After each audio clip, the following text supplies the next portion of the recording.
تو جب بھی کوئی قرآن کریم کی آیت نازل ہوتی ہے نا کہ ان کی فیور میں اتاری تھی، ان کی لینگویج میں اتاری تھی کہ وہ اس کو سمجھ جائیں، ان پڑھ لوگ تھے تو وہ کہتے ہیں یہ تو ہمیں بھی آتا ہے، اس کا معنی تو ہمیں بھی آتا ہے، یہ کون سا خدا کا کلام ہے؟ تو پھر اللہ تعالیٰ نے یہ الفاظ اتارے کہ اب بتاؤ، اگر تمہیں اپنے علم پہ ایک ناز ہے تو بتاؤ اس کا معنی کیا ہے؟ تو یہ اللہ رسول کے علاوہ کوئی بندہ جان نہیں سکتا۔ وہ لوگ طویلات کرتے ہیں، اس میں اٹکل پنجو لگاتے ہیں، چھلانگے مارتے ہیں، لیکن اس کا کوئی معنی نہیں ہے۔ بعض الف سے مراد اللہ ہے، لام سے مراد لانے والا جبرائیل، اور میم سے مراد محمد ہے صلی اللہ علیہ وسلم۔ یہ معنی قرآن و سنت میں نہیں ملتا، بس اس کا یہی ملتا ہے کہ اس کا معنی اللہ کے علاوہ کوئی نہیں جانتا، بس اللہ ہی اس کی مراد کو جانتے ہیں۔ یہ بڑے متبرک الفاظ ہیں، انہیں حروف مقطعات کہا جاتا ہے۔ لوگ برکت کے لیے گھروں میں بھی رکھتے ہیں، لکھا ہوا ہے کہ گھر میں رکھیں تو برکت ہوتی ہے، یا اس کو پڑھا جائے تب بھی برکت ہوتی ہے۔ ہر فیلڈ کے لوگ ہیں، بعض عاملین لوگ اس کے اوپر استخارہ بھی کرتے ہیں، جادو ہے، جنات ہے، وہ بھی اس پہ چلا کرتے ہیں، وہ ان کی اللہ کی اپنی شعبہ ہے۔ تو الف لام میم یہ حروف مقطعات ہے، اور اس کا مراد، اس کا معنی کون جانتا ہے جی؟ اللہ ہی جانتے ہیں۔ آگے لفظ ہے ذالک، کیا لفظ ہے؟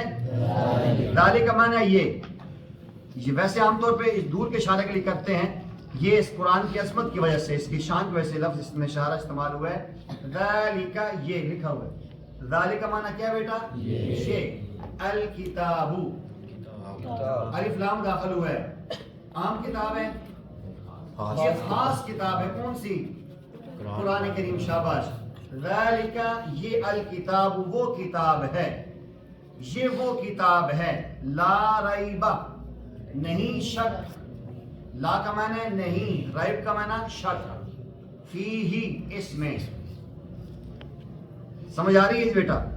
ہدن ہدایت ہے، للمتقین متقی لوگوں کے لیے، لیکن شاباش، ذالک منہ سے بولو، ذالک یہ الکتاب وہ کتاب ہے، لا ریب نہیں شک، فیہ اس میں، ہدن ہدایت ہے، للمتقین واسطے متقی لوگوں کے لیے، متقی لوگوں کے لیے۔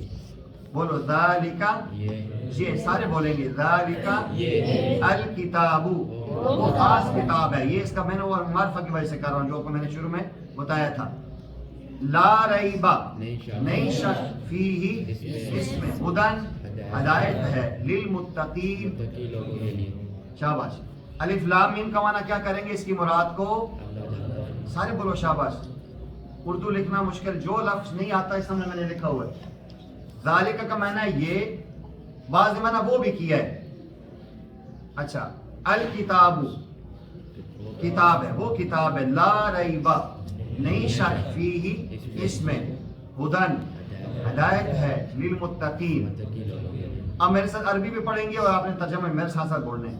الف لام میم، بولو بولو شاباش، باب خان وایا، الف لام میم، اللہ ہی اس کی مراد کو جانتے ہیں۔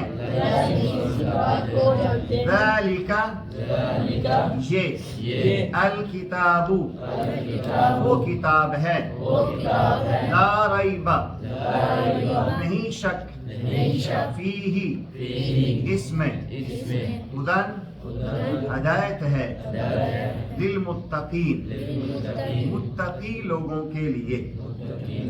ترجمہ لکھ لیے جی؟ علی بیٹا آپ نے لکھ لیے؟ بلال؟ کوئی چھوٹا بچہ عبدالاحد نہیں ہے؟ نظام بیٹا لکھ لیے؟ ترجمہ پورا ہو گیا؟ قرآن کریم اللہ کی وہ کتاب ہے۔ دیکھو دنیا میں جتنی بھی کتابیں آتی ہیں، کوئی بھی بندہ لکھتا ہے نا تو وہ شروع میں اس کی تمہید میں، دیباچہ میں لکھتا ہے کہ یہ کتاب ہم نے لکھی ہے اور اپنی طرف سے بڑی کوشش ہم نے کی ہے، اس کے اندر غلطی نہ ہو الفاظ میں یا کسی اور چیز میں۔ انسان ہونے کے ناطے کی غلطی کوتاہی ہو تو آپ ہمیں آگاہ کریں، نیکسٹ پبلشر اس کو ٹھیک کر کے دوبارہ چھاپیں گے۔ ہر کتاب کی شروع میں یہ لکھا ہوتا ہے، اس لیے کہ وہ انسانوں کی کتابیں ہوتی ہیں، پر انسان خطا کا پتلا ہے، انسان سے خطائیں ہوتی ہیں۔ اللہ تعالیٰ نے اس کتاب کی شروع میں، یعنی پہلے انڈیکس میں، اس کے دیباچے میں واضح کر دیا کہ انسانوں کی کتاب نہیں ہے۔ یہ خدا کہہ رہا ہے کہ زبر میں، شد میں، مد میں، الفاظ میں کوئی شک نہیں ہے، اس کے اندر کسی قسم کی غلطی نہیں، کسی قسم کی غلطی احتمال بھی نہیں ہے۔ جو بندہ کہے اس میں غلطی ہے تو کیا ہو سکتا ہے؟ اس بیچارے کا اپنا دماغ غلط ہو سکتا ہے، اس کا ضمیر غلط ہو سکتا ہے۔ آج بعض لوگ ایسے ہیں دنیا میں، آپ کو پتہ ہے، جو کہتے ہیں قرآن سچی کتاب نہیں ہے۔ آج آپ کو پتہ ہے کون لوگ، پتہ ہے آپ کو؟ بتاؤ کون ہے؟ بولو بولو بولو بولو، کیوں ڈرنے ہو یار، کو کھانا ہے آگے۔ اہل تشیع جو رافضی اور شیعہ ہیں وہ اس قرآن پہ ایمان نہیں لاتے، اس قرآن میں شک کرتے ہیں۔ الیاذ باللہ کہتے ہیں شراب خور خلفاء نے جمع کی ہے۔